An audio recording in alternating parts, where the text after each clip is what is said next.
See what happens to T5 on a circle like that too. It's almost guaranteed. Yeah, Tanvu's moving.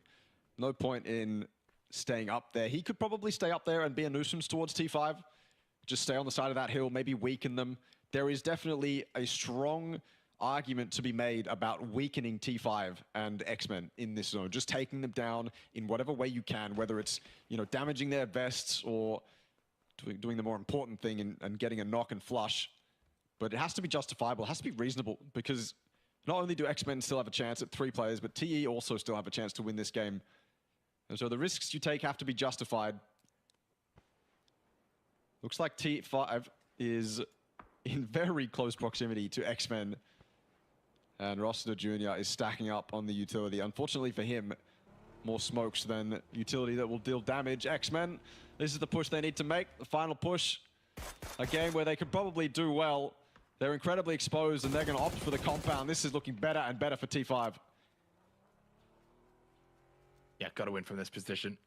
No ifs and buts. I mean, you can make a case they might miss a kill here or there because of the fight between X-Men and TE, but that's okay. Win is more important. And you got the 7 kills as well. As of right now, the gap to Purple Mood, 36 points. Payne gets spotted straight through the window, and Duck Juice is sharp. Yeah, and the Expendables wanting to get the points here. Some very valuable ones to try and keep themselves in that top 11 and closer to the other money positions. Tanvu with the initial knock on to Tarnished. I think this is where T5 probably went over-aggress and push into these buildings and then force the close quarter fight. They got zone control. Like, they know they're going to win this 99%, like 99.999, and repeating. But it does mean you have to kind of give up on some of these kills and manage to steal one, though. MG3 there from Path and Pong. And it's the Expendables that will at least get second. Unfortunately for X-Men, they do succumb rather easily in the end. Good resistance met by the duo for the Expendables. And for the Theraton 5, good position to be in. Something like this needs to be the play that starts it off. The problem is, for Duck Juice, is if he gets the knock, say, onto Hatsawat, that's great to start it, but he's got to quickly find cover. Because he's got to survive. His role, unfortunately, with the numbers that the Expendables have, he has to do more than just get one. He's got to prone all the way up here, which is treacherous to begin with. And he's got to get one, and then survive to get another. And then we can talk about TE winning. But from this position, the Hatsawat is in. It doesn't look realistic. He's going to drop his bag. Get rid of as much as he can. He knows the play. I mean, this is the only play he can make. He's committed to it now as well. Hatsawat's not looking over the ridge, to be fair. So he could sneak up without much sound. Get that quick peek off. But then, of course, off the back of Duck Juice, Tanvu has to do stellar work as well. And he's stuck in a building just taking peek battles. So I'm not even sure if Duck Juice gets this opening knock, it's going to matter for Tanvu. Tanvu's arguably more limited than Duck Juice right now. Yeah, I mean, no real way to overanalyze this. It would take an absolute miracle. I'll do it anyway. Has to just be extraordinarily lucky. He is somewhat accounting for Hatsawat as he stands up and throws the nade. He is behind a tree, but Hatsawat, yeah, plays that right, peeks over, gets the knock, and Tanvu's position inside of the POI is known and blows himself up. Very nice. So denies 1 kill, Theraton 5, 124, tie with Buram.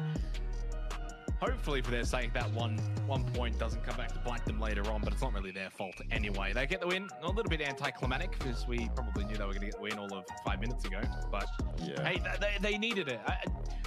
When we saw Amaru Gaming get wiped out, start of that game, Lumberyard in the hot drop with RXC, it was a cry to all the other teams, call out that you've got to have a good game here, catch up to them. While unfortunately, Purple Mood had a pretty good game themselves. They are now the new team to catch by at least just a handful of points. But, you know, clearly a top 4 that has formed here, Russell. And if you're not in that top 4, it does mean these next 2 games of Miramar are going to be so important. Oh, yeah. Some surprising names not in that top 4 as well. But, yeah, now you're hoping that Miramar is the map you're more confident on because we've got 2 more coming up. Yep, we are indeed. We've got a short break. When we come back, it's Miramar.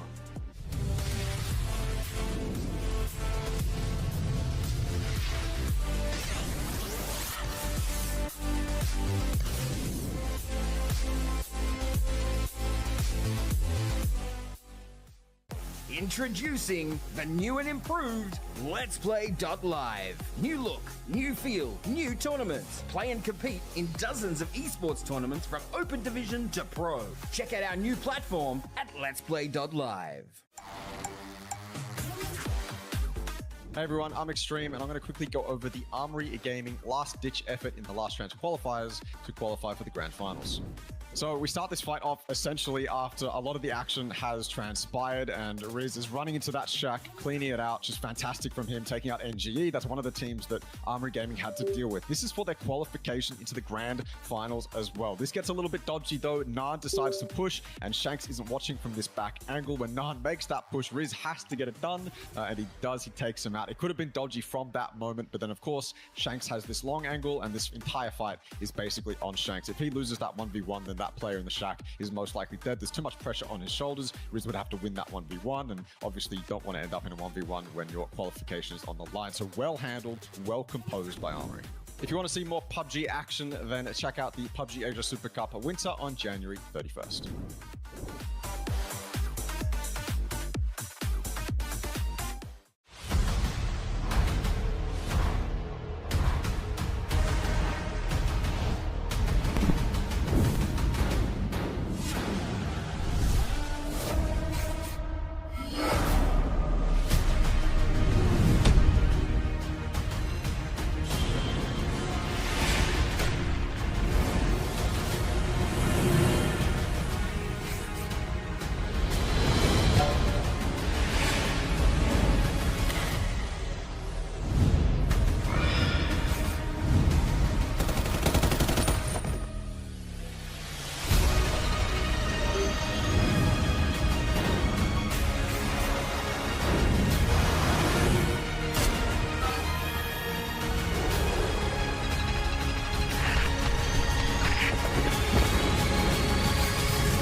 Hey everyone, I'm Extreme, and I'm going to quickly go over the Armory Gaming last-ditch effort in the last round of qualifiers to qualify for the grand finals.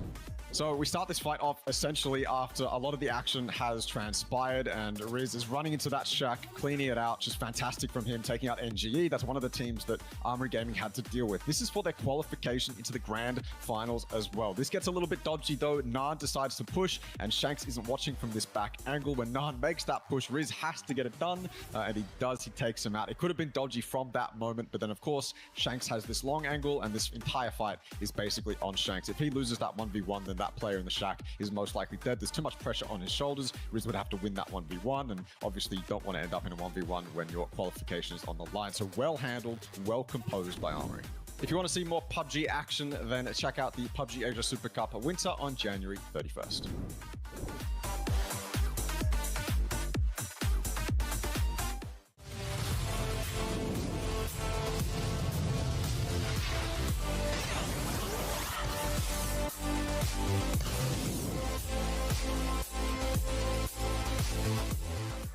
It's been another fantastic night here for the PUBG Asia Super Cup. Hope everyone has been enjoying. Miramar to come now for the final two games of this evening's action. Of course, tomorrow will be the final night. So 6 games still tomorrow, which means 8 games in total. Still a decent amount of PUBG to get through, Russell.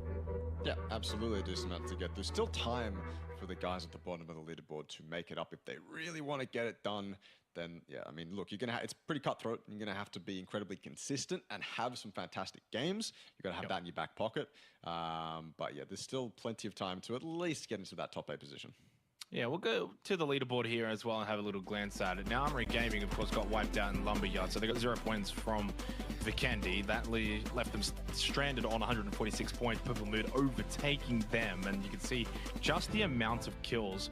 When you kind of compare PLM to AG, the kills don't look that massive. Then just go down 1 to Buriram. 32 kills is then the difference between first and third. So that's kind of what Purple Mood is doing to separate themselves from the rest of the pack and separate themselves. They have 7 points above AG, yes, but then there's that gap to the likes of Buriram and T5 and Fury and NHE and ExoClan. We're starting to get to a point though now where into Miramar we go, and I think the onus is definitely going to be on really everyone from FW up. I would probably start to put that line through the Expendables, but like, you know, if FW, Cerberus, QC, EXO, let's say those 4 teams in particular have, say, you know, a 30, we'll say anywhere between 30 to 4 points gained on Miramar, it could keep them in the conversation going into tomorrow, but that's basically what is required of them, and that's not an easy requirement to fulfill. No, not in a lobby like this. Other lobbies, it would be a lot easier to get points. You'd be able to put yourself in positions where you could scrape together a few more points here and there, but in a lobby like this, no, not very easily. FW, by the way, have left the top 8 and put themselves in the bottom 8 with all the other Vietnam teams. So that's got to feel pretty bad. Again, still only one Vietnamese team in that top 8 in Newhouse Esports. I hate that there's all that red on the right side, man. We should have some of these teams on the left. It's not even, and I don't like it. Don't point that one out too much. I mean, to be fair, Hymas is back. Cerberus certainly have a chance to sneak into that top 8 by the end of tomorrow.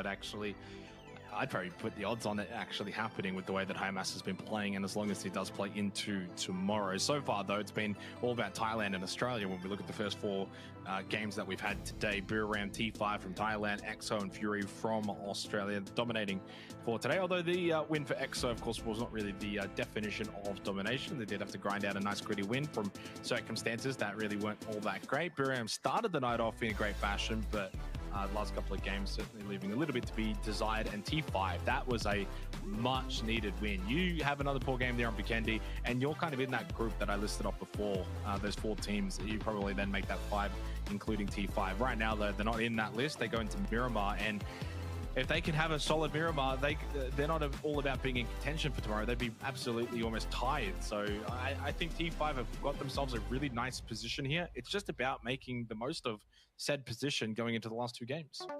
Well, Jake, you'll be happy to know that T5 are the team with the most points on Miramar at 44, which is fantastic for that narrative going into the last couple of games. They want to keep up that momentum. They need to keep up that momentum, and need is a word we don't use.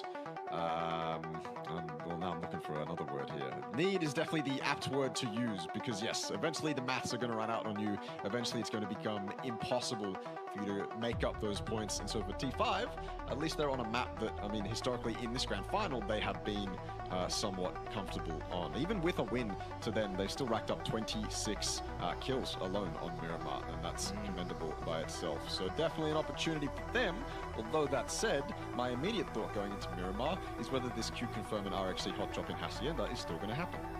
Yeah, I mean, I think it probably has to, right? I don't think RXC, because they've shown already on Lumberyard, they're not changing things up, that they would then go and suddenly change things up on Miramar.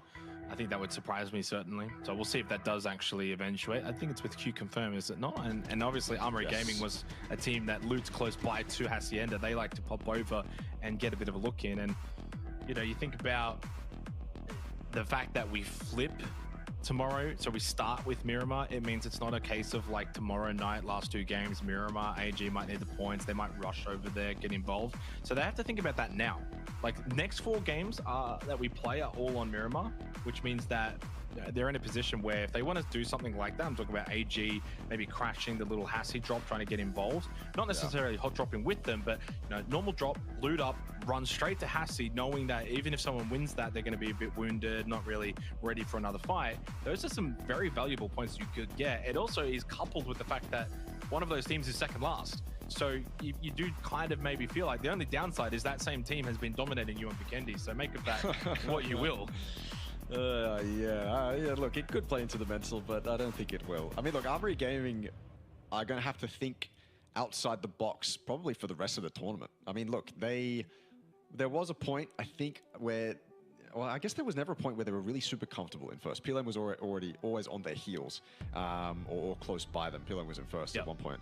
But they're going to have to be, both teams, PLM and Armory, are going to have to be thinking outside the box, thinking about, okay, where can we min-max these kills here and there for the rest of the tournament? I mean, they can't let off the break. As soon as one of them lets off the break and starts playing safe or passive or whatever word you want to use to describe the playstyle, that's the team that's going to lose. That is the team that is 100% going to lose. In a lobby like this, you cannot give up that easily. You can't just shell up and just, you know, crawl inside your shell that easily. It's not going to pay off for you. So aggression is the name of the game. And from Armory Gaming, we've seen very composed aggression. We've seen very, very calculated aggression. I think back to that Tego game yesterday, where it seemed like they were moving up to a fight, taking the fights, then moving back. And then they were just going back and forth and back and forth. And they didn't really lose anyone on those engagements. So that's kind of why I'm favoring Armory Gaming, at least right now. But, you know, look, it's only day 2 and we've got plenty more games. Yeah, I do apologize. We had a very slight delay there as one of the players disconnected in the lobby, but good to go now here for map 5 of the night. On to Miramar we go. And again, 4 games of Miramar to come. But of course, 2 of those will be to begin tomorrow night. So we'll be flipping the schedule up, which means we do close with Erangel tomorrow, which means if you are a Miramar team, for instance, you mentioned obviously they're a top 5 for us, then these are the next couple of games that are super important to the point that T5 might need to actually be leading by the time we're done with Miramar, or at least close to it, and putting themselves in that position that it's at least close enough, down to each game at a time kind of thing. So what are they, 29 points behind Purple Mood? That's a lead that needs to be evaporated by the end of Miramar. If you kind of want to set a mini goal, 2 games to end, 2 games to start. And if I'm T5, I'm saying we need to be at least equal by the end of it. Cerberus is the other team that I look at, because while T5 and EXO have both got wins on Miramar, Cerberus doesn't, and yet they are 3rd for total points. But we can't focus on that right now, because RXC and Q-Confirm are absolutely committing to this. I don't know why they wouldn't be. Q-Confirm up high, 1 player down low. I mean, trying to get up those stairs and escape the death that is RXC. And of course, Opon's found a Panzerfaust to start this one off. Yeah, no surprise here. Of course, as we've already been saying, this is a fight that is expected to go through right until the end. Pretty much anticipating 4 Miramars in a row here of Rapsiak and QC. Last I recall, it was like pretty evenly split. Yeah. So, what's that Q-Confirm player doing on the north, by the way? He was sitting there. He was just T-posing on the north, just sitting there AFK. Yeah, I'm not sure, actually. I don't know. Was that like a DC? It is. It is. He's off on map. DC. Worst possible time. Cheeks King. So, yeah, very unfortunate. Binasu just kind of playing the angles here, maybe expecting QC to be running around. Bit of a strange little hot drop scenario between these two, as they're usually quite confrontational. They go early. Jame will pick up the free kill. Yeah. Onto Cheeks King. Free it is. I mean, it did say that AG do like to kind of poke and prod and look in this area, and he's just spotted him T-posing there, just standing there like, oh, freebie. AG will happily take that. Pays to be proactive, pays to, you know, understand the environment around you. This is not the first time either. They've basically done it every game. But, yeah, Rapsiak probably feeling like they get a little decent corner of the map here, locked down, don't really want to run around. You got the Panzerfaust, wait for them to come to you. Well, it's the first time we've seen the aggression halt. Usually the fight's over very quickly. This time they're just both sitting there waiting. And they've got a Panzerfaust of their own too.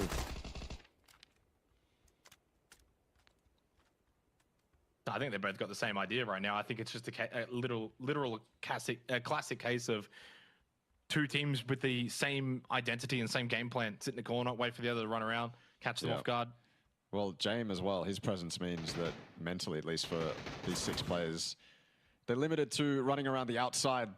Probably stops them from doing that. Fortunately for RXC, the one person who was disconnected in High and Cry has gone down, lost his life, gave it up, tried to get something done.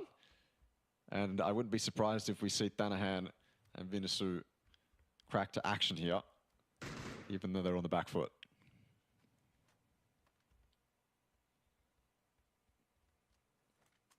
Yeah, I think RXC's issue here is they probably played this too slow. Whenever we've seen them do well, it's because they're on the front foot. And using that last game of Vikendi as an example, you know, Bao LP, he's peeking under trucks, he's trying to get, you know, contact, he's moving around, getting into good positions. But this time they're just kind of sitting around the pool table. Yeah, I mean, you can run around with his Panzerfaust. You don't have to sit still, you know. Like you can run around with a shotgun. Like I just think that they've put themselves into this corner quite literally, and it'd be ideal. It did not work out for them. This Panzerfaust is what will probably win you the fight. And now a dust storm. And Exo lose 2. Everything's popping. I don't. Are we getting to silly season? In the later stages of this tournament, is it getting a little bit silly? Are we starting to see early fights we wouldn't see in the first 12 games? Maybe, maybe not. A bit too early to tell, potentially. I think it's been silly this whole time, to be honest with you. I've seen some stuff I've never seen in my life happen in this tournament. But bad for EXO, especially because they were one of the teams. I mean, we're looking at DK now. This is a central spot. Circles pops just south of Los Leones. And so for EXO to lose 2, most likely in a 2-2 split, their game plan is fully gone. They had an idea, they wanted to split.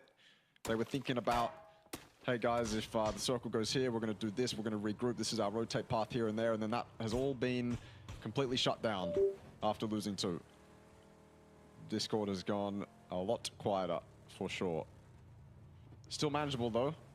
With Monty having a foothold in the center of zone, it means his teammate can regroup and they can just create as much presence as possible and hopefully survive towards potentially a top 8 position in this game.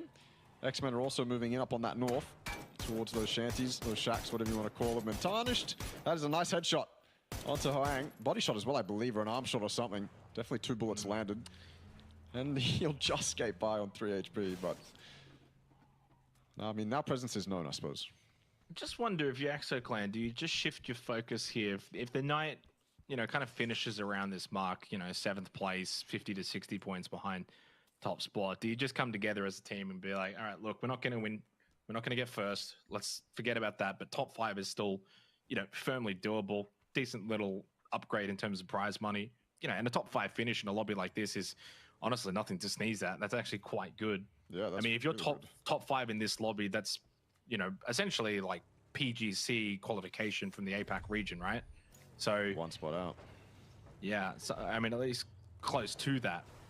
You know, you're around that mark, you're around that conversation here and there. And obviously, you could probably sit back and say, maybe if this and had happened and that had happened. So, yeah, I just wonder if they might refocus internally.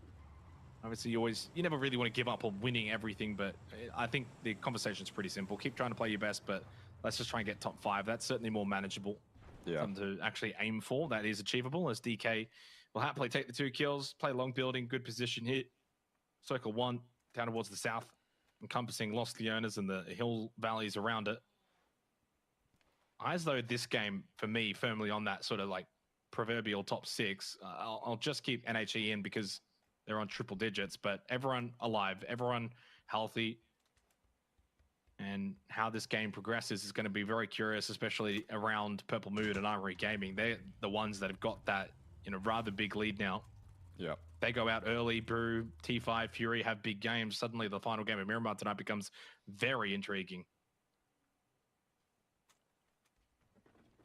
Strategies could also come into play. I mean, potentially in the next couple games, but most likely tomorrow night, where you're targeting a team.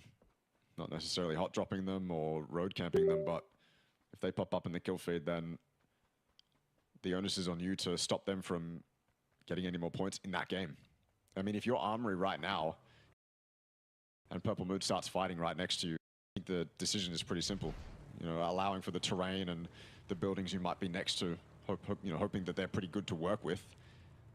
But I think if Armory Gaming or PLM or whoever's next to the team they're currently contesting with, if it's a reasonable decision to make, then I think it'll also be a very quick decision to make.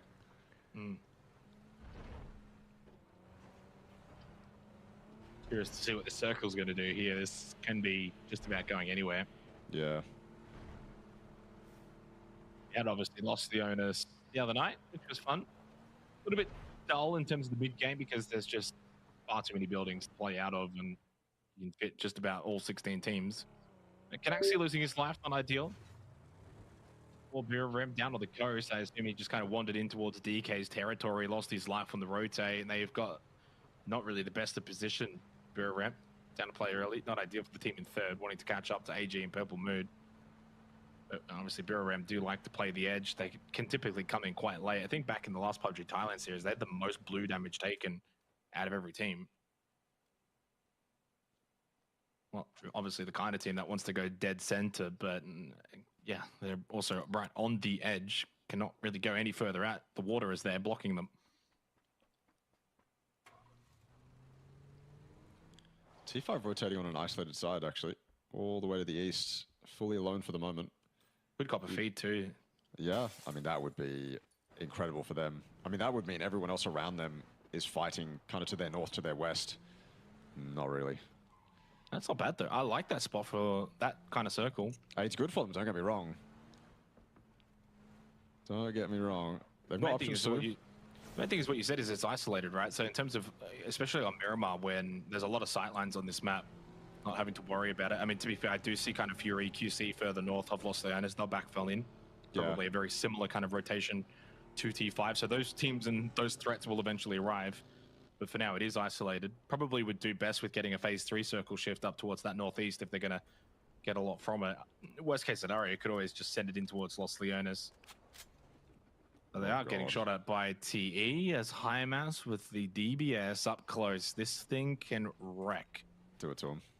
There's a dust storm though, just on the edge of it, but looking right when he needed to look left was who dat. Org out for HiMass, expecting a bit more of a long answer on the other end of the building. DBS thinks the full reload. Oh, he's playing this so well. Yeah. Cooked, perfectly thrown. There's the elimination. So Ozzy's got the cover as well, and he's got the left side of the building. So if he wants, he can go back in. Gets into the vehicle. Well, that was maybe the only misplay. Hadn't cleared the building, hadn't cleared close, so Ozzy couldn't really cover all angles. Gets into the vehicle without popping smokes, or could have honestly just ran back as well, as much as he didn't want to give up the vehicle. Yeah, HiMass got a little bit too greedy. That'll knocked and flushed as well by Tanfu. Two very good players gone in the blink of an eye. Arguably, coming into this tournament, the two highest rated players, Thanatol and HiMass. And how quick even the best of the best can get eliminated in PUBG. Down to just Reseda Jr. and Hatsuwa. And spoke about all eyes on that top 6. The T5 Buriram wounded. Not going to have large games here on Miramar, and a good opportunity for Armory Gaming and Purple Mood. Speaking of at least one of those two, now on the parachute rotate, dead center of the circle, and may look to kind of drop on Brew, or at least around that area. Yeah, I don't know. They've got options. So many little shacks and divots in the terrain here that they can opt for. DK is who they choose. They'll spot that car for certain, but they see it leaving. So it's a different question. Shanks is knocked out of the air, but inside the compound. Definitely resable.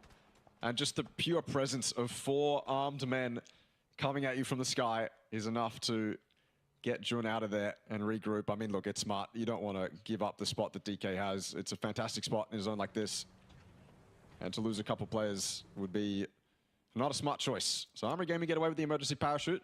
As I said, can be a 50-50 sometimes, but they approached the split. They approached the team that was definitely going to regroup out of all the other teams. For T5 though, man, that was, when I saw them in that spot, yes, it was isolated and I thought it was fantastic. X-Men was probably the team I thought T5 would push from that position and try to get at least a building, some hard cover to hold down, or they were either just going to stay in those dips that we saw them in when they first arrived. Either way, I think that spot's kind of hard to manage because you get there and you have all this choice, and you want to take at least one of them, that I think you just kind of end up doing too much. You end up spreading yourself too thin or trying something that wasn't really super smart. And for T5, I think that's what they did. They just lost 2. They went up to try claim something that might not have been theirs in the first place.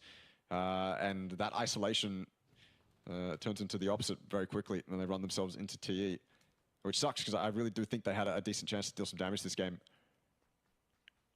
But not to be. They're on recovery too as well, along with the likes of EXO. And, well, that's it. EXO's the only other 2 men in the server. So those 2 on recovery right now. Yeah, a couple of 3-man teams, I guess, but you can manage with that. As we get the next circle pop, South Los Leones is seemingly where we go. Opons is getting shot at. That's a long-range knock from Flood. Clean with the Mark 12. This is Flood at his best. Those are not easy shots. The initial shots, moving vehicle 200 meters away, moving away from you, so you're getting the backside of the vehicle. He's a DMR he wizard. landed. Yeah, I think he landed ahead in that chain of shots. And yeah, we spoke a little bit about Fury to start the night as well, Ross, where obviously no expectations on this roster at all. But up into 5th really does kind of highlight the individual prowess of these players, Yeah. what they can do. I mean, obviously Luke and Cow have played together, you know, for a little while now. Fat, I'll take a freebie on to Raze, who has just not been able to get going this tournament. I mean, to be fair, you could make the argument for his entire team. Yeah. Down to 10th. I mean, look, for this game as well, they're in one of those spots where you're playing for placement. They are setting themselves up in that massive mine, and that's not a spot you play if you want kills. It's not a spot if you play, that you will play for control. Oh, what a risky rotate from Q-Confirm. Maybe it was necessary. Through Buriram towards Fury. X-Men luckily no longer occupying this warehouse. They've moved on, so it is free. But Petret's driving right past it. He wants a ridge, a dip, a little shack, something to survive for placement as well. There's a lot of teams currently just off the first few phases that are now in total survival mode. Fully just playing for placement, trying to live. Doable in a zone like this too, because there's so much you can play that it's an easy choice to make, especially when you lose a couple players. But a zone like this can also be pretty fickle. A hard shift will throw a lot of plans into disarray. And, well, I guess we're about to see that circle pop. Yeah, 30 seconds until. It does eventuate. Then Koa with a nice little central location. X-Men as well, just to the north. I like this spot for Purple Mood. I mean, Newhouse close by, but other than that, rather isolated on the south side of this circle, just to the east of Resort. Armory Gaming amongst the action, probably the kind of position that they could have a real big game from that location, and they cop an extremely good hard feed. So AG, dead center, teams around them everywhere. How is this going to end up? Purple Mood suddenly need to rotate, need to get into zone. They're going to have a high kill game now as well. Good for Buriram though. I mean, they've got their whole backside. Nordra on the south, and then Can and Edie up on that north side. They know there's no one in between them in the 2-1 split. Obviously though, being the solo, Nordra can only do so much. There goes ExoClan. Rough. And I said it in the earlier game as well. I think it was on Vikendi. It's just been that kind of night for them where they've had good moments. They just haven't been able to really dominate. Not hit their peak whatsoever. We'll know when EXO hits their peak, because they'll get a 25 kill win out of absolutely nowhere. But that hasn't happened yet. You're absolutely right about Buriram. I mean, their back was cleared a circle ago, so there's not much pressure on them. Although there is a little bit on Noadra, he just doesn't know it yet. Roster Jr. spinning out, doing flips, copping headshots, as is the rotation in a lobby like this, trying to make it to his teammate, who's a little bit lower in those dips. T5 have Cerberus above them. I don't know if Cerberus is going to commit to this and try and push towards this position. Wouldn't make sense. I think they're just going to try and be a nuisance towards TE. They realize that TE are in a bowl below them, so they can kind of take advantage of that, at least try to get a couple kills before they move on. I'm starting to think the vehicles for the Expendables as well are not in fantastic spots. Picking up first aids. A little bit dire, but luckily for them, Cerberus is moving on because the blue has told them to. X-Men up on high. I don't want to say it's their game, but it absolutely could be. Armory are getting delivered a couple of free points. FW from the sky. Riz, he has to get this one. It has to be clean, and of course it is. Honestly, no pressure there at all. FW wiped.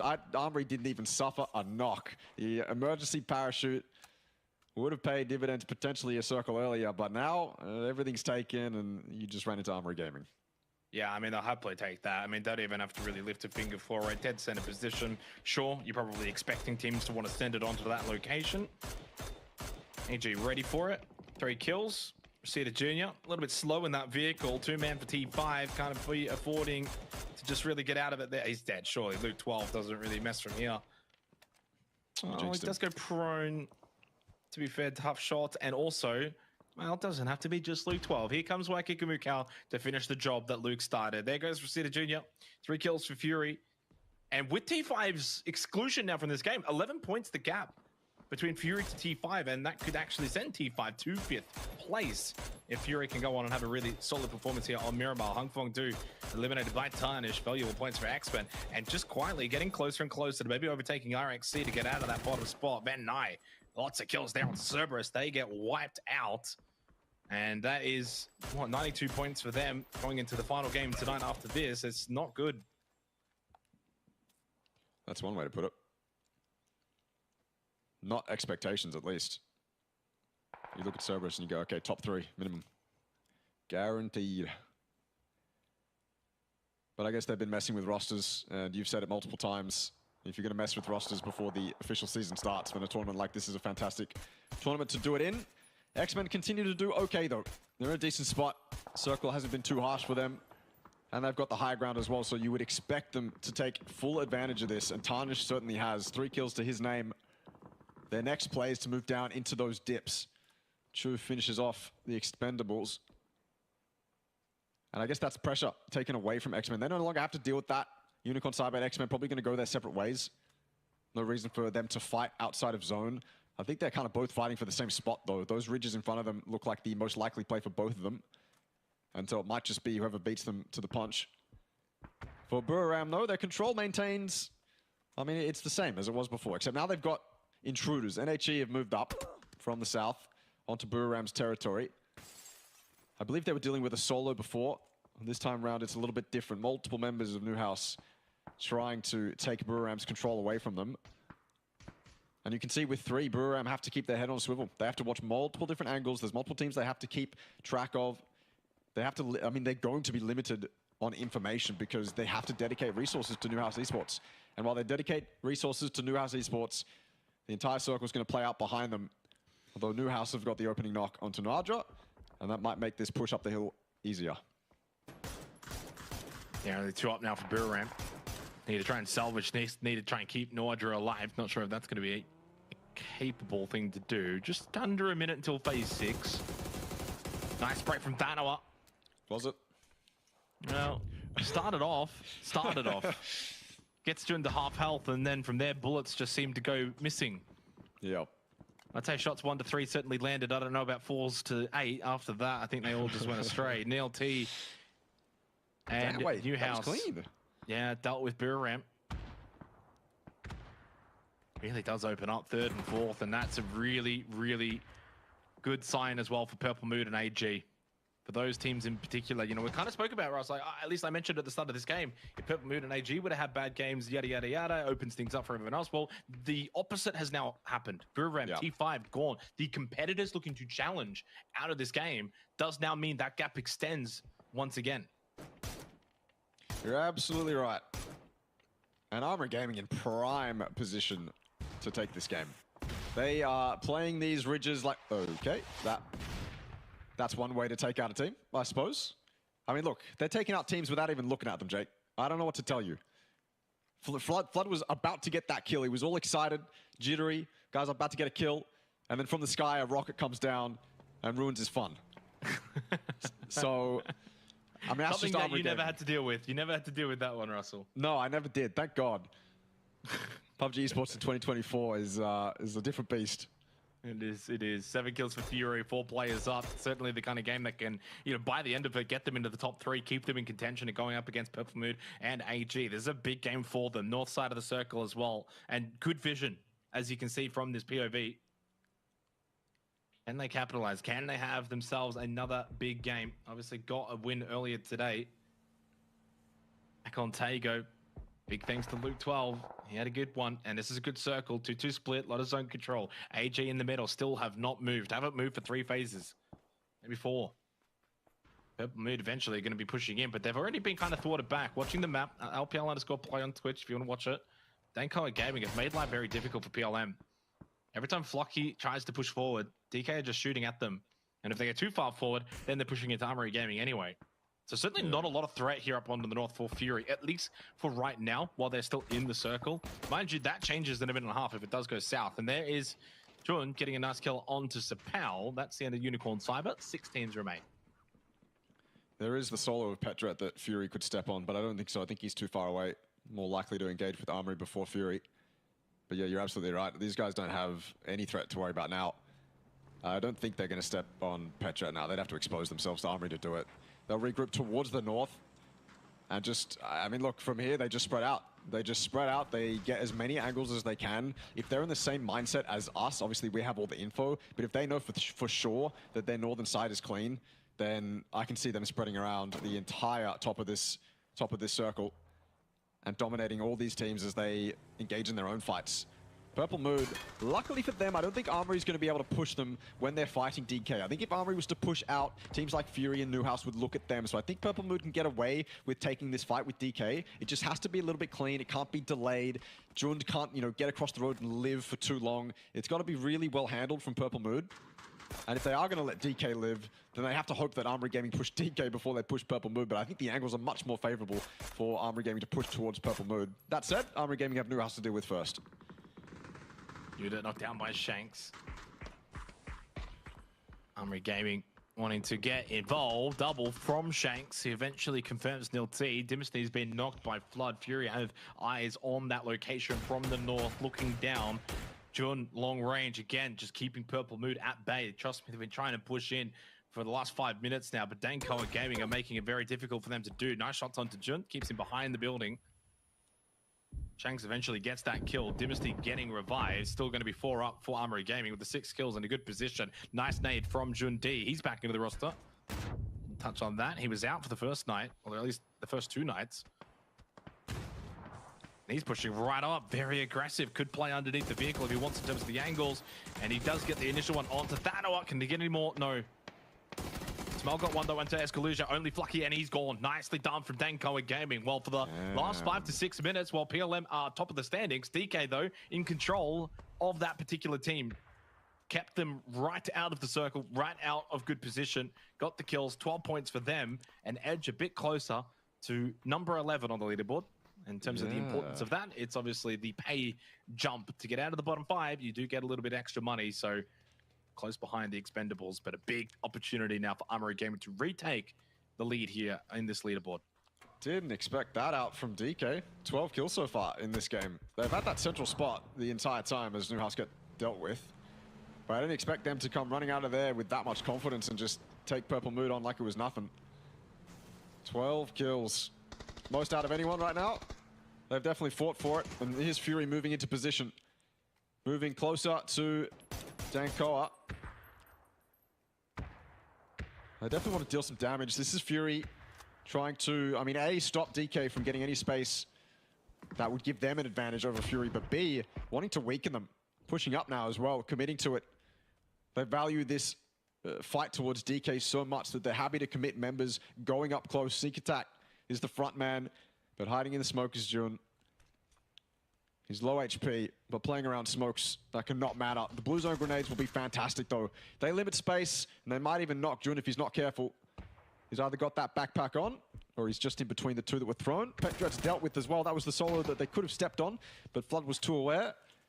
So it's still clean for Fury. Not many mistakes to be had. I suppose their next mistake would be Jun, but they're still wary of him too. Yeah, really, really solid from Sneak Attack. This doesn't seem like he's doing much, but the way he's surveying in front of him, even though there's a target that's close by and he knows it, lesser players would get a little bit over aggressive. You see blood, right? You almost just like, oh, and you just run and then you just die. But I love his positioning and his movement here. And I think he's a player that, coming into this tournament, I didn't know as much about, but I think he's improved substantially as the tournament has gone on. Luke 12 picks up the kill into Jun. And especially when you're playing that frontline position, right? You want Flood and Luke 12 back, DMR's high ground position. So don't throw your life away if you're playing that front contact. Yeah. And that's it. And that's where Cow and Sneak Attack have played really well off each other here. This is a really solid game from Fury. And Cow with a good knock onto Jun D as well. This has been superb. Blue Zone nade as well. Smell is just absolutely inundated with pressure. Well played and experience showing through there from Waiki Kamukau. And we have ourselves a 4-on-4. Armory Gaming versus Fury. And I tell you this, a Fury win here is absolutely massive. Yes. For the sake of the top 3, it's huge. For Armory Gaming, though, you wipe out Fury, you win this game, you get these kills, and you extend that lead. Yeah. Armory Gaming, quick to go to the north, by the way. As soon as that fight with that Fury were taking is over, they went to the north. But you saw Fury They don't really care. They were no longer on the North. They didn't care about that. They have their own road ridge to work with. Armory Gaming was hoping that that quick play would pay off for them. Maybe that they'd catch one off guard. They'd be able to catch the anchors coming down off their high ground, but they haven't. Armory Gaming and Fury remain in a 4v4, and it's just parallel. Armory Gaming has their line from north to south, and Fury has their line from north to south. They're being very cautious, though, clearing all that they can. Armory, as you would expect. And James is, I suppose, the one who has decided to make a play. While his team is making noise clearing a car on the north, James is being sneaky, very sneaky. But it's not like Fury's going to, allow James to get that close, I don't think. Unless the ridges are super good for him, he's very open right now. This grass is not long enough to hide in, my friend. If Fury jump spot this and they see James, that's the opening Fury need. Well, this is going to come down to smokes, Jake. Yeah. Smoke usage important. How are you going to play around those as well, even more so. Nice initial knock though, sneak attack. Oh, pumped his tires up and he's been able to come through with the goods. Gets the kill onto James. It's not his time. Fury, go to 12 kills. Up into third for a team that's a band of misfits that's come together for one final time before going their separate ways. A chance to really have influence on this region. Sneak attack caught at the back, but he goes prone. Really nicely done. Knock on a Dynasty. That's from said man as well. Is this his time to really make his mark as a professional player? Playing in arguably the toughest lobby APAC has seen for years. Two massive knocks to give Fury the advantage. DP at the end. Cow taken low by Shanks. Those are good shots from him. Blue zone nade as well, forcing Riz back. He hasn't got a good position now. Back towards the ridge, not an aggressive spot at all. Fury have got zone control. They've got position. They've got numbers. They've got util. They're playing the smokes well. They should be winning it from here. The onus is on them in the 4 versus 2. Yeah, absolutely. They can't give this one up. It would be a devastating loss. Riz, we know that he can do a lot.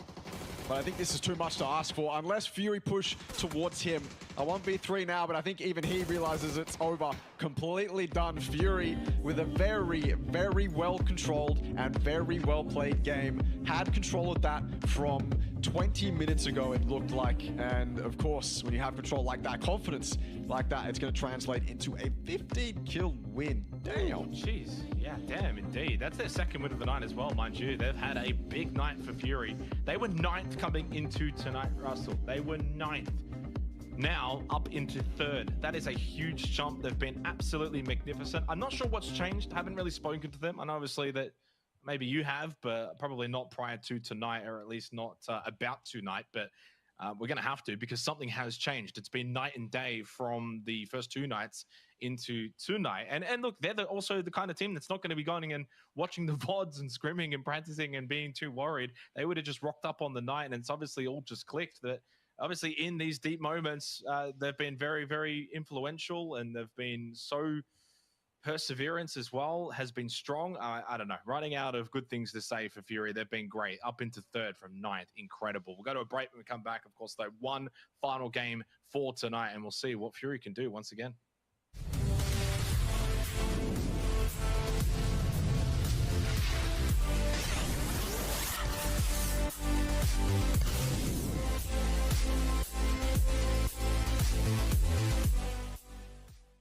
Introducing the new and improved Let's Play Live. New look, new feel, new tournaments. Play and compete in dozens of esports tournaments from Open Division to Pro. Check out our new platform at Let's Play Live. Hey everyone, I'm Extreme, and I'm going to quickly go over the Armory Gaming last-ditch effort in the last round qualifiers to qualify for the grand finals.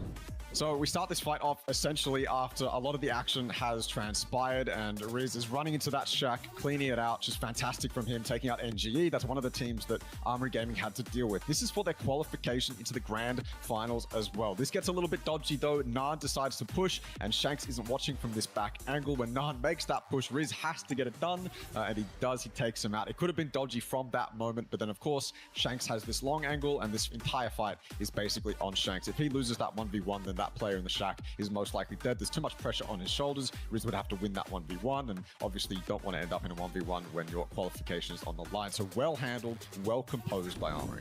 If you want to see more PUBG action, then check out the PUBG Asia Super Cup Winter on January 31st.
Hey everyone, I'm Extreme, and I'm going to quickly go over the Armory Gaming last-ditch effort in the last chance qualifiers to qualify for the Grand Finals.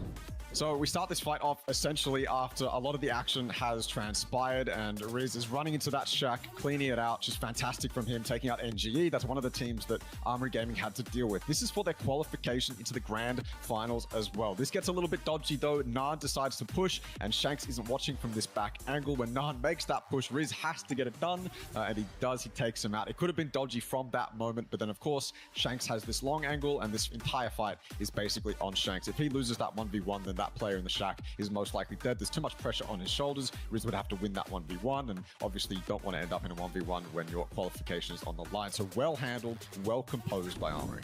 If you want to see more PUBG action, then check out the PUBG Asia Super Cup Winter on January 31st.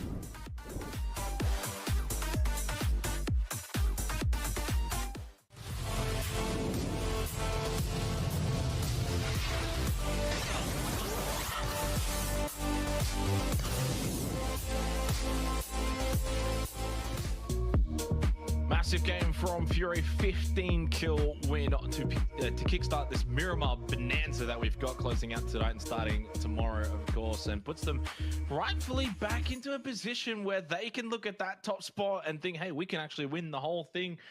Russ, a massive performance, controlled the north side of the zone, a lot of killing as we saw. They had good vision. I thought their positioning and play throughout that game was just absolutely top level, and really good signs that, you know, these guys, yeah, maybe not a core team, but, you know, all individually super skilled, and what a massive performance as well from Sneak Attack at the end of that game.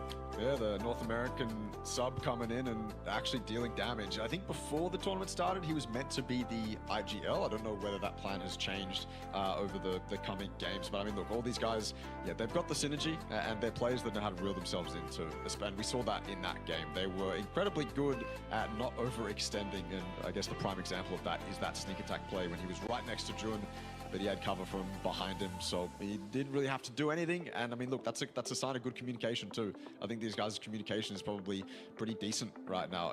I mean, look, if someone's micromanaging or someone's calling the shots, it doesn't really matter. As long as everyone knows what's going on, then they can all reel themselves in, and especially Luke and Flood. I mean, those two guys are going to 100% be some of the most disciplined players you've ever met. Yeah, 100%. You see there, the 88 kills, 135 points, and a second win tonight. No surprise to see us sort of highlighting them coming into the final game of the night. So it's been a terrific response as well from the, I guess, the Australian teams. In saying that, EXO probably the last 3 games after their win haven't quite been able to kind of kick on, if you will, after that massive clutch from Akita to kickstart things back on Erangel. But yeah, Fury have just been amazing. And we said at the start of the night, I mean, coming into it, again, they were 9th, right? Like, they were 9th, 70 points. You know, I think after like the first game or two as well, they were probably like 40-something points adrift. And it just didn't seem like it was really clicking for them. And rightfully so, because they're not really like a proper team per se. And we said it would be a little bit embarrassing if like these guys were to kind of, you know, come in and dominate this kind of lobby in what is such a skilled lobby. But, you know, at the end of the day, they're also just so individually skilled that it kind of makes sense as well. And they've been able to turn things around clearly and now get themselves into the top 3. And 1 game to go tonight, 6 games tomorrow. Certainly a massive chance to be able to capitalize and maybe win the whole thing. I think as well for Fury, it's got to feel good to be above EXO, but obviously for EXO, it's got to feel bad to be below Fury. One's a real team, one's not a real team. So, I mean, my expectations for EXO was that they were going to come into here and overtake Fury and be above Fury. I honestly didn't expect Fury to have this level of performance. I thought that the peaks and the flaws of the SEA teams around them would keep them in check, keep them in that 7th to 8th position. I thought top 8 was realistic, but I didn't think they'd be fighting for 1st or 2nd at all. So I'm not stunned, but I'm certainly surprised, and I'm more sad that EXO hasn't been able to keep up. You know, their expectations going into 2024 are kind of de facto set here at this tournament. And so if they can't keep it up, if they can't, you know, match a team that isn't even real, then what do they need to go back to the drawing board and fix? Yeah. So obviously 1 game to go tonight. It's all about that top 3 right now. There's a couple just below the top 3 that are still very much in the conversation. 6 games tomorrow. This one here, but for a lot of those teams that are anywhere from 10th to basically 4th at this rate, it is kind of now do or die. You got to start collecting these points because the way that Purple Mood, AG, and Fury are playing, they are doing so at a pretty rapid and consistent rate too, mind you. I mean, all three of those have been really consistent throughout the tournament. So maybe Fury has been a little bit more pop-up heavy tonight, but still popping up at such a high level that this is kind of what other teams need to do. This is what we talk about when we say teams need to collect these points sooner rather than later. You kind of need to emulate what Fury's gone and done. 2 wins in 3 games. Those wins being high kill performances as well, from a 40-point deficit to something like 15 or 20 now. It really does kind of highlight as well that as good as and great as Fury have been tonight, they're actually still a pretty handful of points behind that top spot, and even really the second spot. Like, they're still 20-something points behind. So, and they've had such a massive night tonight. They basically doubled their points from the first 2 nights just tonight, and they're still that far behind. So you think about a Cerberus or an EXO or a QC, well, it kind of looks like, oh, hey, if they, finish strong, it's a 50-point gap, yada, yada, yada. It's virtually impossible when AG and Purple Mood are just collecting the amount of points that they're getting. Yeah, we keep going back to the word consistency, and I'm not sure there is a better word to describe those two. That said, I think for me, AG has a different style. At least they're getting points differently to how I'm seeing Purple Mood get points. Purple Mood, they seem to have games where they amass an incredible amount of kills and put themselves in that top 5, and then they get a little bit of placement points and then they die. Whereas Armory seem to just be always in the placement points and getting a certain amount of kills that come along with it. So I think they're both different, but they're both consistent in their own way, and it's fantastic to see that difference still paying off on the leaderboard, because we know that in PUBG, I mean, look, it's more exciting for us as viewers, and it's more exciting for everyone else if you get to see different styles of play, but there's not really much style that comes into something like this. Most of the time, it's just luck, it's just RNG, and for RXC, it hasn't really started out very well. I mean, as expected at this point for RXC, in this kind of hot drop shenanigan as we go to Hacienda once again. I feel like they've had more success on the Vikendi Lumberyard drop than they have really on Hacienda. Q Confirmed have done a lot better in terms of just dropping, getting guns, being aggressive, not really allowing RXC to do the shenanigans they would like to do. Not ideal either for Q Confirmed. I think, was it the other night you said as well, when you kind of look at QC's points and where they're at, they're on triple digits. They've had to deal with the circus clowns. Yeah. Every single game of Miramar. I mean, that's still kind of back to see in terms of how good they've actually been and this Armory. tournament. Yeah, Armory as well. Obviously, Armory, it's like one map, but still. Yeah, fair. I just want to go back to the days where we're fighting over compounds and we're sitting in the blue for 10 minutes. Those were my favorite times. That was where I thought silly season was really starting.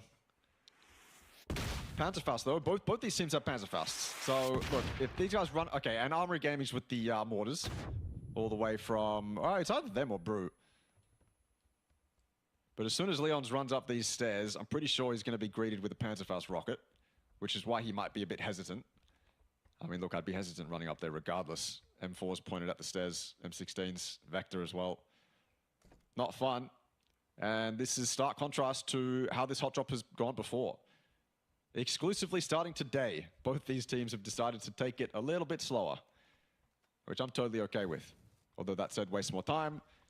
I guess we get to see more strategy. More strategy, throwing Molotovs through windows, trying to limit space on RXC. They're already down a man, but if you're going to give it up like that, you have to trade it back, and that's exactly what happens. Hopon's always ready. His name's always in the kill feed when it comes to Q Confirmed. And now there's a little less hesitance in terms of making the decision of whether or not I want to run up those stairs. That said, you know that at least one person's going to be watching it. And that is the case. And so we go back to a 4v3. Yeah, second fragger, Opon's typically a little bit better than that. I mean, his highest damage dealer, probably just not been the kind of tournament where he's really been able to shine.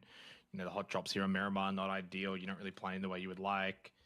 I think also QC themselves would probably admit it hasn't quite been their best performance. Remember, Opons is a guy that top fragged the entirety of PUBG Thailand Series 2. The whole thing, not just on his team. Yeah. And the only players he was rated behind were Thanatol and Raze. I mean, that's a that's a pretty good resume. But he's getting outfranked by Petra. Chickskin's not that far behind him. A little bit of similarities to probably Thanatol not really performing all that much either on T5. So some of the kind of like star players, it really kind of highlights you can't just rely on one player. You need to have that whole team singing. And that's kind of what AG and Purple Mood, you go and look at the stats. There you go and look at Twilight. All the players on AG and Purple Mood all pulling their weight effectively, all for Fury as well. Darwin's not going to hit the mark here, but Canaxi feels the pressure. Darwin should have just spotted him through the window. Good little spray down, good little movement. Nice little jitter stepping from Darwin. Oh, clean. that was dirty. Canaxi's dead. Double kill. Buriram, bad to worse on Buriram, on Miramar, I should say. It's not been good. That was dirty from Delwyn. Tanvu got the initial, and Delwyn was so quick to that fence. And obviously, there has to be such a precision spray. Only the head was showing, and he hits it. But yeah, Buriram. Look, when they came into tonight, they didn't have the most points on Miramar. So, not the best performance, but here we go. Finally, the Panzer Faust comes out, and the full-on assault from Q Confirm is as successful as you would assume it would be when they have 4 people up and they get the opening knock. Very clean. They don't lose a single member. They almost lost Opons, I think, when he ran into that door. There was almost a team kill with the 4 fun spray, but that wasn't the case. Q Confirm 11 life, 4 free points to start off the game. Very ambitious there from Nuadra, but yeah, Buriram have just succumbed here. Really disappointing too, because going into the Miramar games, they were rightfully in a solid position. 3rd place, had just performed really well over the course of the night. Kept themselves very much close to Armory Gaming and Purple Mood, and they have just capitulated, Russ. They've just gone out really without any... They've gone out with a whimper. They haven't looked good at all here on Miramar. I don't know if it's a map-specific thing. Sometimes you just have a bad game here or there, and it just is maybe a coincidence. I'd still give them the benefit of the doubt going into tomorrow. 6 games remaining. They're good enough. They're the kind of team that can get not only a win, but can win with high amount of kills as well. But they really are going to have to pray that Purple Mood and Armory Gaming do not extend this lead. Yeah. Closing things out here for the final game. Who dat running around with the Panzer Faust? No one to shoot at. Not yet. They are dead central after taking this from Buriram. Noadra is the only one in that incredibly ideal warehouse across the road as well. He's got to make it somehow look like there's 4 people there. Pick up all the guns you can. Shoot the Mini, shoot the SLR, shoot the Dragunov, get a K9 out as well. Shoot them all. You have to be 4 players in one if you're Noadra right now. Because everyone wants that compound. Cerberus sitting in a compound that, look, I don't think it's that pretty for them right now. 4 up in a compound that at least they can keep their cars up in and they can move to terrain if the circle goes north, west, or east. But if it shifts onto them and then shifts off of them, I feel like they're in a really funny spot. It'll just turn out that way that they're going to have to leave and probably fight terrain that is already occupied off the previous circle shift. But we are so far away from the phase 1 or the phase 2 circle pop. X-Men setting themselves up nicely on the high ground at Minas. They'll have a lot of info on the center of this circle. TE actually, honestly, this I commend this split. Doctors alone, 777 alone, and only 2 in the priority compound in the middle. I think 777's a grouping, which is the smart play. But still pretty risky. Rossiter just getting lit up a little bit, not at his health, but more so his vehicle. T5 need a good performance to close the night out. I'm going to be completely honest, from outside of the top 5, I just don't really give much of a conversation to those teams anymore in terms of winning this tournament. T5's the cutoff for me. Obviously, all quite dependent on what really happens in this conclusion, but they've got 4 players up, can still make something happen this game. PLM down a player, but have gotten a kill, and already PLM and AG have shown this tournament they're more than capable with 3 players. They can still have a high impact. Very much last chance for Cerberus, for EXO, for QC, Newhouse. And I mean that. I know I say it sometimes because then, you know, they start tomorrow off looking good. But Flucky, briefly onto Akita. How is he meant to know there's a man sitting over that hill? Yeah. Can't scout it, can't see it. Flucky gets lucky. 2 kills. Purple Moon will take the vehicle as well. Say thank you very much. And that is just, honestly, morale breaker right there for Akita individually, for EXO as a team. What are you meant to do? What have you done wrong? How do you kind of analyze that? Had a couple of morale breakers, have EXO. Hasn't been good. It's not been fun to watch. Obviously, there's a bit of bias, but knowing their peak and knowing what the individual players are capable of, it sucks to not see them reach it. Similarly with X-Men, similarly with NGE as well, TE too. Sometimes, I mean, this tournament's just been the case where teams with, on paper, fantastic individuals and incredibly high peaks haven't been able to reach them. And I'm wondering whether it's an issue with your strategy coming into the game, whatever you're thinking just isn't working, or whether it's just every other team around you is stronger than you thought, stronger than we thought, if we're being real.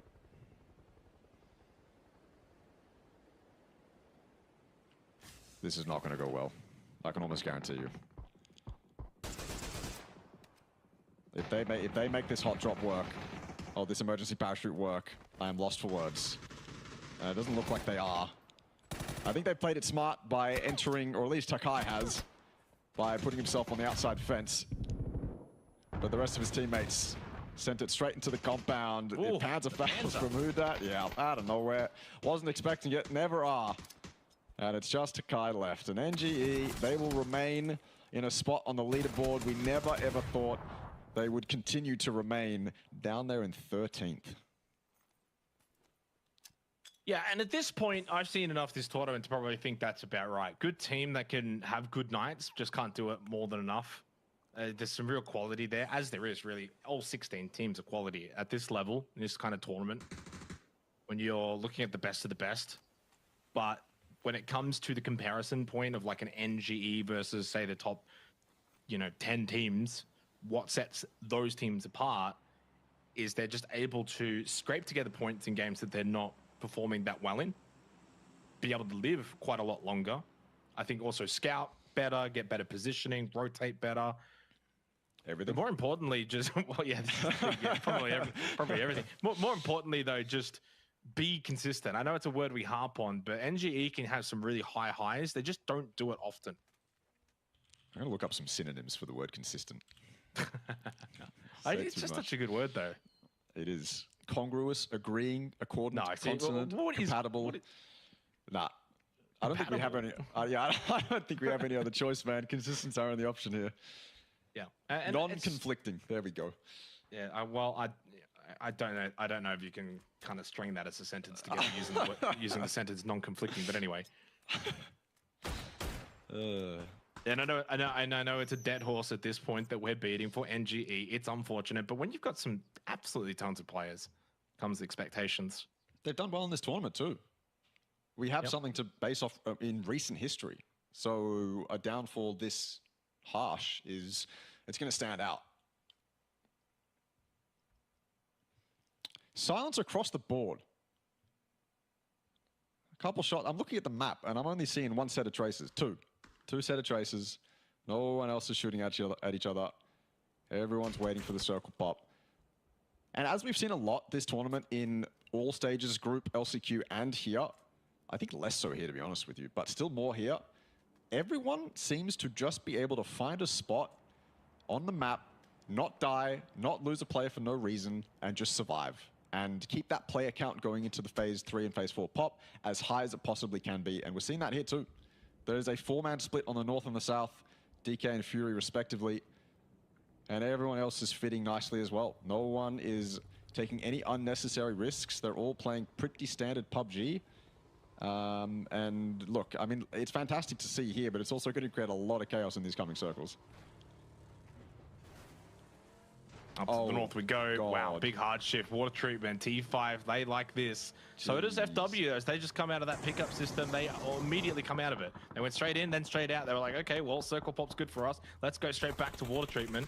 Handy for them. The kind of chaotic circle that Miramar can throw up from time to time. He on the move down the highway. QC gonna have to cross the road into the fields. AG, suddenly their position's not all that amazing. Wrong side of the road. in terms of the spatialness of this phase 3 pop. Hopefully we'll be able to heal. Water treatment is still FW. As NHE on the outside, probably going to be knocking on the door eventually. That eastern, and especially southeastern circle point is going to be so congested. Yeah. TE getting away with it though. They're rotating straight through the middle. Armory tested at the Petty. Newhouse on the backside. Dynasty alone. Doesn't have his dynamic duo with him. QC also being tested.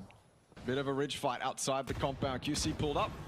Obviously, Unicorn Cyber occupied the compound right next to them. And it sucks to be in Q-Confirm's position right here. Prone behind cars, smoking for survivability in phase 3. You've put yourself in this spot, now you have to fight your way out of it. Luckily for them, Unicorn Cyber isn't really doing anything to, straight up kill Q-Confirm right now. Unicorn Cyber's not aggressing out of the compound. They're not, getting close enough to where they can pull off a lot of nades. So Q-Confirm are allowed to live, but a team that is under pressure is certainly Armory Gaming, and most of them have now arrived to this Petty. Riz knocked early by U-Dirt. Everyone in the lobby liked that, except for Armory Gaming. Can have some big ramifications on this tournament. AG don't have that many games where they go out and they get nothing for us. This is not in their DNA, not this tournament. Yep. Riz has obviously been their star man, at least tied with Dynasty. Dynasty holding a good angle in the toilet, making sure no one can kind of get the cross. Does U-Dirt maybe go here at the back? Aid launcher. Dynasty. Oh, he loses the shotgun battle. The little drive-by from Long K's perfect. Shanks up close. How did he lose that? Riz got revived, but immediately gets taken down anyway. 2 versus 1. Long K will just wipe them out. James is on the other side of the road. He never made the cross. He can't help from here. AG down to 1. And they won't get any kills from this either. This is going to be basically a 0-point game for them. To the reprieve to everyone else. To the reprieve of your Brew Rams as well. 33 points, 6 games to go. It's doable. It's in that range. Yeah. Not ideal, but it's doable. Purple Mood licking their lips as well. That is a pretty harsh shift. It's been ping-ponging. This is what I said would be awkward for Cerberus. If it goes somewhere where they're not necessarily in and then it comes back towards them, well, all the terrain in front of them has been filled in already. So now these cars that they have are going to have to be used as breaching vehicles, really. X-Men are going to occupy the terrain they're probably staring at. Fury, only 4-man in the top 3. But their spot's out too. Circle hasn't been kind to those it usually is kind to. And there's not much playable space in this zone, Jake. I'm going to be honest with you. These ridges can only be taken up by so many players. And all the compounds are incredibly telegraphed as well. I mean, look at that. Way into the field, though. That's not bad. If he can just kind of hold on those little field plays with the hay bales, they can. If you can get a good angle, where maybe, but he's getting shot at by 3 different teams. So no, he's not going to be able to find a good angle. I don't think. Smoke is up. That's really just kind of buying some time. Vehicle's going to get destroyed. This is very much a 0-point kind of position as well. Yeah. Just simply based on having watched this happen to many players thousands of times. When you've got a last-ditch effort, but the last-ditch effort is the last-ditch effort for a reason. There's not much else you can do. You kind of just have to pray that you can get into a position at the hay bales that is going to deny others the angles. Fury loses to PLM, though. That's not ideal. A bit of a double-up for PLM, north side of the circle. Taking out a direct competitor. But that top 3, all very wounded. If you're a Theraton 5 and you're looking at this game, I tell you what, you need to strike while the iron is hot. Because that is a very wounded top 4. You've got all 4 players up. You've got best position as well. Prior buildings. Can they win from here? Maybe. Yeah, I mean, they're in a good position. Long way to go. And the 18.5 minute mark, but a chance for T5 to really bridge that gap. A gap now that is non-existent between Purple Mood and Armory Gaming. They are tied. 159 points apiece. Again, we play tomorrow night. Tomorrow night's the last night. Monty with a big nade onto Thunders. 2 up. Flucky and Thanawa. Exo want a little bit of revenge after what happened to Akita. Can they find it? Going for the revive. Risky. Monty to push the ridge. Flucky doesn't hit the initial shots. keeps Monty alive, and Hiker landing some nice tags, but I think Thana's got the revive. Correct, he has. All on Monty, really. A good flash and a push over could do it, but there's too many players on this ridge. But as soon as those players peak, yeah, Monty's going to get it done. Traded out, though, very quickly by Flucky. And the players that Monty has up on high, High Command included, are not there to cover. Weren't watching, couldn't get it done, but they might do it now from far. Surely, Hiker. Couldn't land it. Couldn't land it. Someone Does go down will, to 777 though. Yeah, 777 is the one that benefits and gets the kill, but then traded anyway by Insight. Purple Mood out, 159 points. And it's not as if we're probably expecting James to get much. He's a little hay bale. It's not even inside of the next circle. They're also on 159 points. Fury are out. Never mind. Purple got one from the grave. That was Monty in the blue. They go to 160. Nice tags here from High Command. 3 kills for Exo Clan. They're now above 100 points. Triple digits for them as Cheeksking and Huang Long both picking up a kill each. We go to 11 teams remaining for the final game tonight at the 20-minute mark. All eyes on Theraton 5 for me. Now, with Fury, PLM out, AG down to 1, Buram down to 1, this is Theraton 5's opportunity to close that gap going into tomorrow night. It's such an easy spot to potentially throw away, though. They're maintaining this 2-2 split. Two are going north, and Thanadol and Hatsawat to get as much done as they can up there. Look for that third party, but I think that opportunity has passed them up. Fury's already dead. Exo's passed and dead as well. Well, they're all going north. They're all going north and risking it too. Outside the compound, at least that was clean. At least they get away with that, only taking it, 50 damage here and there. At least they don't lose someone on that rotate. That would suck in a moment like this when they've got terrain to work with in front of them. A lot of the teams in front of T5 are in a similar position to the Expendables right now. The Expendables are stuck behind cars, using smokes, using the ridges that they can, and T5's going to be able to run over them if given the opportunity. The Expendables down and out, though. T5 looking better and better with less and less pressure towards them. Exo 2 up, forgive me. Can still do some damage as well. T5, I mean, look, their only pressure right now is Newhouse doing something. But Newhouse is stuck towards the field, incredibly limited. Is a two-man in a field. Yeah, that's what I'm saying. Newhouse is the only team that can do anything against T5 right now until they make their way deeper into the center of zone. But let's not think about that. Smeltdown, HiMass doing what HiMass does, and Cerberus maintained this position after taking it away from X-Men earlier. Yeah, there's an opportunity, James, to get a placement point here, which I'd love him to do, and he does do. Oh my goodness. As I've said it, he's gone and done it. Oh man, didn't even let me finish the sentence. 160 points tied as he goes out in 7th. Nordra then gets rid of Bernardo 1. The Snakes don't last very long in the Miramar Desert. So all tied up going into tomorrow night. I mean, as a PUBG fanatic, that is always what you want to see, Russell. Final day, top 2 tied, couple of other teams just below. If they have a big night, things can happen, things can get spicy, but at the very least, there is still that 2-horse race to fall back on if needed. That's always fun between AG and Purple Mood. Don't discount, though, Fury. I mean, 25 points, it's not that much. Honestly, with 6 games, 25 points, doable. Yeah. T5, what can they get it to, though? That now is the question that needs us to be answering as we go central. Okay. Unicorn Cyber, good little compound. Yeah, look. Unicorn Cyber are going to have... I mean, look, they're the team in this zone that just has to pick their timing, essentially. If this circle continues to a donut, then Unicorn Cyber, their only real job is to get kills as players run around them and then pick their timing perfectly when it comes to the endgame fights. That's all they have to do. Q confirm T5, Cerberus, their job's a little bit harder. They've got to fight for it. They've got to take really clean team fights. They've got to waste resources, use up vests and helmets, and fight for a position in that endgame to begin with. We're not even down to the top 4 yet. Noadra finally falls. Buram, remember, losing members very early. So Noadra survived for quite a long time. Exo's still alive as well. I suppose T5, they take this fight towards Q Confirm, and it's a tempting fight to take too. It's not like Q Confirm have much to defend with, and that nade is potentially going to persuade T5 to get a little bit more aggressive. But if they do, Cerberus is on the backside here. If T5 go way too over-aggressive, put themselves in the same dip that Q Confirm is in, it could leave it open for Cerberus, but they know Cerberus is there. So with that information, I'm thinking T5 are going to be a little bit more reserved, a little bit more calculated on this push. Just throw nades over this ridge, let QC and Cerberus fight, and we can go from there.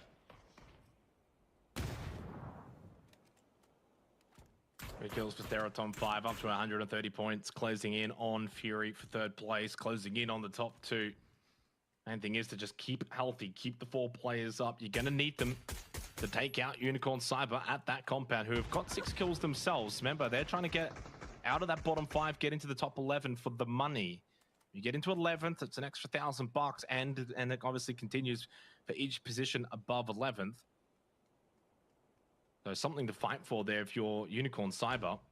Does mean for NGE now into the bottom 3 because of this game from UNC. Damn. That's not something I would have expected.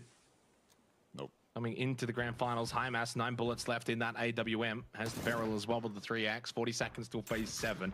8 kills now for Cerberus. This is usually what we expect from them. Solozzi knocked down by Thanatos. Dragunov strong. Cerberus is a real threat though. Real threat. Because with Hymas in this roster, the way he's playing, the way they're playing, it's not an easy pushover fight. It's not a matter of... And they've also got QC in between them. QC, though, gets spotted by Hymas himself with the AWM. Opon's knocked down. I mean, QC in this is just... I mean, they're going to get ripped apart from both teams. The T5 and Cerberus are going to work together, whether they like it or not, to take Q-Confirm out. I think Cerberus's angles are much better. You can see from Hymas's point of view, he was able to get that Orm knock, and he can see most of the dip that QC is in. T5 have to extend a little bit more to look down upon QC. And the only other fight that's happening in the zone right now is Unicorn Cyber and EXO. That's the only other fight we have to worry about. But that one's going to be dealt with very quickly. Unicorn Cyber's freedom in this zone, their control, I suppose, of the timings remains exactly the same. No one knocked on that EXO fight, dealt with very cleanly. And they can now turn their full attention towards this 3-way fight going on the west. And I cannot see Unicorn Cyber losing any members very easily, at least. They have so much control. Everyone else is dedicating resources to other things. Unicorn Cyber can dedicate every single resource they have to dealing with whatever they choose. That's their choice right now. Yeah, I think Cerberus as well, understanding if they push out of this position too early, they suddenly become the ones that get kind of hunted down, maybe either by QC and T5 combined, or otherwise if you push into a bad position, then Unicorn Cyber can see them as well. It's probably why there's a bit of this Mexican standoff happening right now. Who wants to make the first move? May not be the best one. Yeah, and then it kind of kicks everything off. Unicorn Cyber, I mean, clearly hard fed, but they also can't do much from this building. Do they want to get involved in the action? At this point, you can kind of leave the buildings a little bit. Try and push out. But even if you do that, it's not like pushing out of that compound is going to be able to get you vision. You'd have to push all the way to these hills. Yeah, I hate to look or to see Unicorn Cyber just sitting inside buildings in an endgame like this where they have the info that fights are about to happen. This is going to go from 0 to 100 really quickly, and Unicorn Cyber need to be there to capitalize on that, but I think you're also right. They have to commit probably more than they would like to get involved in these fights. And while they have majority of the circle right now, if this phase 8 shifts towards them and they've already thrown a couple members away by trying to third party this fight, it would be very devastating. You know, there's only so much that Unicorn Cyber can do here, only so much they can risk without it being too devastating. So fully understand why they're doing what they're doing, although I don't know about sitting inside buildings. I don't know about sitting inside buildings and looking at walls. I would at least be where Sapao is and maybe on the outside of the fence looking towards the action like Destroy is. But I'm not in game, I can't really talk. So we go to phase 8. Final game of the night. Nathan Pong going to get brought back up. He's okay. He's going to be able to heal. E5, definitely the expectation is going to be on them. Be able to convert. I mean, it's not a given, but they've just got more of an onus to get something from this game. To be fair, I think they might be one of the worst positions. Yeah. They pushed north, they just died to UNC. They push into QC, then they get a third party. Well, they're going to send it. Do you just send it north into UNC? I don't know. Maybe they... Oh, okay. Yeah, they're just dead.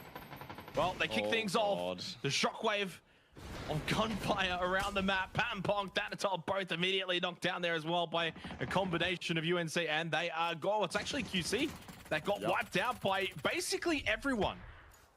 And then there goes Patham Pong. T5's still alive. They'll, of course, get third place points here. I don't think they got many kills out of that. Great for Cerberus. They go into the top 8. So there's a second Vietnamese team into the top 8 now, going into the final night. One player still alive for Theraton 5. It's Reseda Jr. But he needs to withstand, and he's out of position. So it's going to be 2 points shy of Fury. But they're in the conversation, Russell. They, along with probably Buram and Fury. The line stops, though. It's a top 5 race going into tomorrow night.